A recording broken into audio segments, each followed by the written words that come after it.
یک دیدار ساده در پاریس، سرنوشت دختری جوان را به شکلی تغییر داد که شاید خودش هم نمیتونست تصورش رو بکنه. فرح دیبا در آن زمان فقط یه دانشجوی معماری بود، اما چند ماه بعد در جایگاهی قرار گرفت که زندگیش برای همیشه با نام محمدرضا شاه و تاریخ معاصر ایران گره خورد. اما این آشنایی چطور شکل گرفت؟ چه چیزی باعث شد یه ملاقات رسمی به ازدواج با شاه ایران ختم بشه؟ و شاید مهمتر از همه، بعد از مرگ محمدرضا شاه چه اتفاقی برای زندگی فرح افتاد؟ و جواب ایشون برای سؤال خبرنگارها در مورد ازدواج مجددش چی بود؟ در این ویدیو ماجرای آشنایی، ازدواج و سالهای زندگی فرح پهلوی در کنار محمدرضا شاه رو از زبون خودش مرور می‌کنیم و در پایان هم جواب شهبانو فرح رو به سوال مهم خبرنگارها در مورد ازدواج مجددش رو میشنویم. شهبانو فرح توی کتاب کهندیارا نوشته: اگه کسی اون روزا به من میگفت قراره روزی همسر پادشاه ایران بشم، احتمالاً با تعجب نگاهش میکردم و اصلاً حرفش رو باور نمیکردم. اما برای رسیدن به روزی که برای نخستین بار محمدرضا شاه رو از نزدیک دید، باید چند سال به عقب برگردیم، به زمانی که هنوز یه دختر مدرسه‌ای بود. ایشون درباره نخستین دیدارش با محمدرضا شاه میگه که در دوران مدرسه یک بار از پشت بام ساختمانی نزدیک خانه‌شان برای چند لحظه اونو دید که در میان استقبال مردم از خیابان عبور میکرد. آن زمان حتی برای یک لحظه هم تصور نمیکرد که سالها بعد زندگی خودش با سرنوشت آن مرد پیوند بخورد. سالها گذشت و فرح برای ادامه تحصیل راهی فرانسه شد و در رشته معماری به تحصیل پرداخت.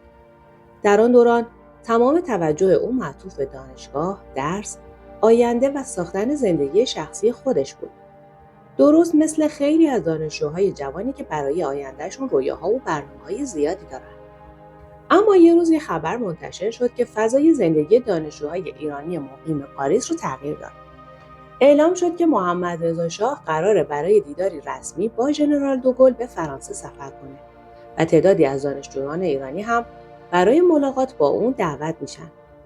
وقتی فرح متوجه شد که نام خودش هم در بین دعوت شده ها قرار داره، تصور نمی‌کرد این دعوت ساده قرار آغازگر فصل کاملا جدیدی توی زندگیش باشه.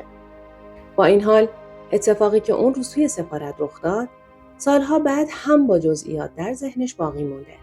ایشون فضای آن روز را اینگونه به یاد می‌آورد که دانشجویان ایرانی از شهرهای مختلف فرانسه برای این مراسم آمده بودند. همه لباس رسمی به تن داشتن و هر کدوم امیدوار بودن بتونن فرصتی پیدا کنن تا چند دقیقه با پادشاه کشورشون صحبت کنن. سالن مملو از هیجان بود و فرح هم مانند سایر دانشجویان تصور میکرد قراره در یک ملاقات رسمی شرکت کنه و بعد از پایان مراسم دوباره به زندگی عادی و دانشجوییش برگرده. اون نه منتظر اتفاق ویژه‌ای بود و نه حتی تصور میکرد که اون دیدار کوتاه ممکنه پیامد مهمی برای آینده‌اش داشته باشه. جمعیت به قدری زیاد بود که دیدن پادشاه از میان افراد حاضر کار آسونی نبود. هر کس سعی داشت خودش رو به قسمت جلویی سالن برسونه. فرح بعدها در خاطراتش نوشته بود که حتی با وجود کفش‌های پاشنه بلندی که پوشیده بود به سختی میتونست محمدرضا شاه رو ببینه. در همین لحظه یکی از مسئولان سفارت دستش رو گرفت و ازش خواست که جلوتر بره. چند قدم که برداشت برای اولین بار محمدرضا شاه را از فاصله نزدیک دید. دیداری بسیار کوتاه، سلامی کوتاه، چند جمله و یک معرفی رسمی. همه چیز در مدتی کوتاه اتفاق افتاد و به پایان رسید. اما سالها بعد یکی از افرادی که اون روز در سفارت حضور داشت جمله‌ای به فرح گفت که هیچگاه از یادش نرفت. او به فرح گفته بود وقتی از سالن خارج می شدی، شاه تا آخرین لحظه نگاهش دنبال تو بود. فرح در آن زمان نمیدونست که این گفته تا چه اندازه حقیقت داره، اما به خوبی میدونست که همون ملاقات کوتاه برای همیشه در ذهنش باقی مونده. با این حال در آن روز هیچ کس نمیتونست پیش بینی کنه که تنها چند ماه بعد اتفاقی رخ خواهد داد که نه تنها زندگی یک دختر جوان، بلکه بخشی از تاریخ معاصر ایران را هم تحت تاثیر قرار میده.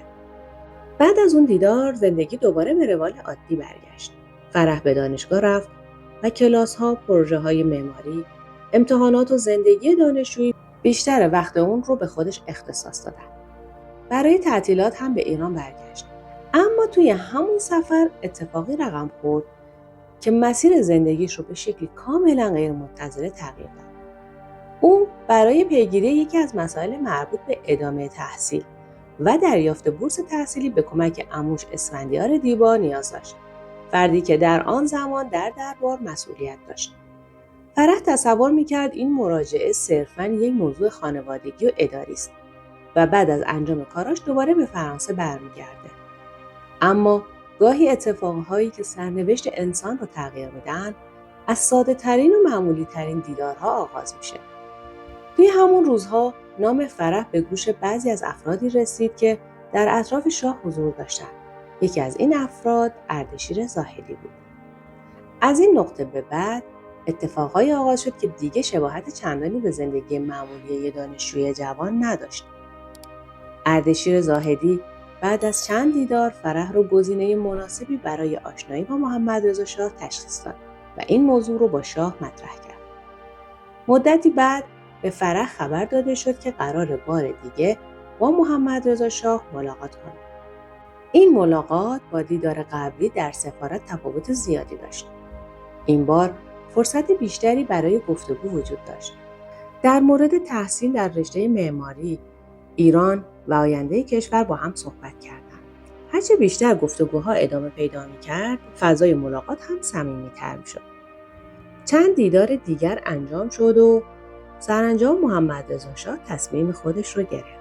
موضوع ازدواج مطرح شد. برای فرح این پیشنهاد هم کاملا غیرمنتظره بود و هم مسئولیت خیلی بزرگی رو به همراه داشت. او به خوبی میدونست که اگه این پیشنهاد رو بپذیره، دیگه زندگی یک دختر جوان و دانشجوی معماری رو ادامه نخواهد داد، بلکه وارد دنیایی خواهد شد که میلیون‌ها نفر نگاهشون رو به اون دوختن. سرانجام در آبان سال 1338 ازدواج آن دو نفر به شکل رسمی اعلام شد و فصل تازه‌ای از زندگی فرح آغاز شد. از اون لحظه به بعد زندگی اون دیگه صرفا متعلق به خودش نبود. سرنوشتش با سرنوشت مردم ایران گره خورد. سالهای زیادی رو در کنار محمدرضا شاه سپری کرد. سالهایی که هم روزهای خوش داشتن و هم دوره‌های دشوار.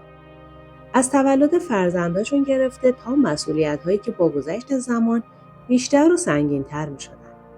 فرح همیشه تلاش می‌کرد در کنار وظایفی که به عنوان همسر شاه بر عهده داشت، در حوزه‌هایی هم مثل فرهنگ، هنر، آموزش و حمایت از زنان نیز فعالیت و مسئولیت خودش رو دنبال کنه. اما در آن زمان هیچ کس نمی‌دانست سخت‌ترین مرحله زندگی اونا هنوز فرا نرسیده. با آغاز روزهای پرالتهاب انقلاب، زندگی اونا به طور کامل دگرگون شد. محمدرضا شاه با وجود بیماری همچنان ساعتهای زیادی رو صرف رسیدگی به مسائل امور کشور می‌کرد. فرح هر روز شاهد این بود که فشار حوادث چجوری اونو خسته‌تر و ضعیف‌تر می‌کنه.